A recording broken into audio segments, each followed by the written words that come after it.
Hi, this is Michelle Holland. We are on step 1 from Culture Inc. This step is really important to make sure that you're heading in the right direction. What I tend to find in businesses is that they're very good at understanding the problems that are in the business, or their version of the problems at the very least. But the difficulty with just using this model for change is that the problems that you're seeing are a result of your own personal expectations not being met. Now, this is definitely part of an analysis process, but if you don't actually know what you want to be into the future, you could be focused on things that you calling problems that might not actually be the problem you need to be focused on. It's really important to be very future focused to begin with, so that you can establish the expectations that you want for and from your business. This is a really good opportunity to get your marketing people involved right at the beginning, because it's about making sure your insides and your outsides match. So what experience do you want your customers to actually have from your business? Because your culture is your brand, because your culture is your brand. The experience that your customers are having is actually a direct result of the experience that your people are having within the business, which is what we tend to call your culture.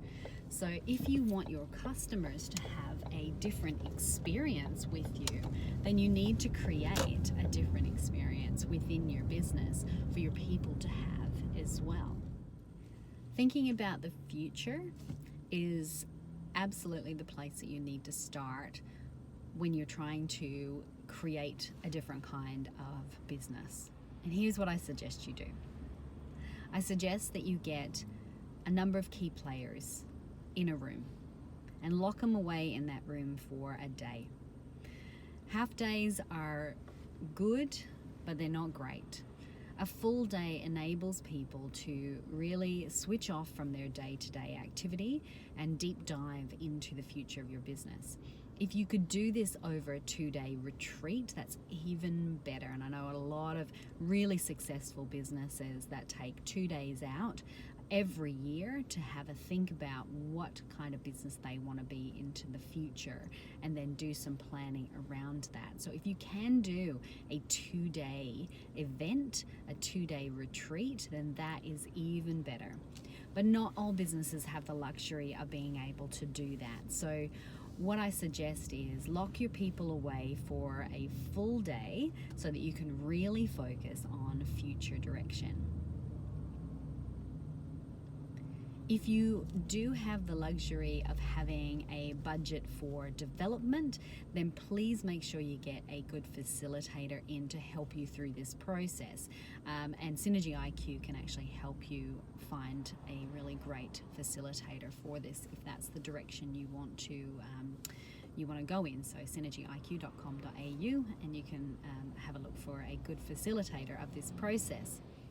What the facilitator needs to do is actually lead you through a future-focused scenario planning process. By utilizing the 3F model, you can actually make sure that you are covering off all elements of the business.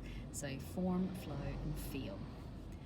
Start with the feel, because that's a great place for people to really understand what's going on in the business. This is the impact and the effect.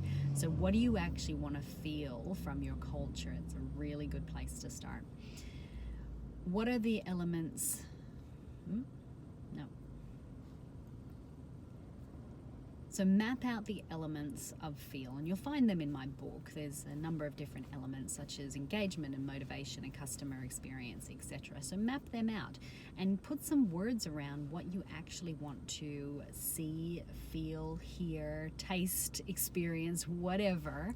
Just put lots of words down around what the customer experience would be into the future if you had your ideal organization. What would the employee experience look like? What would motivation look like? What would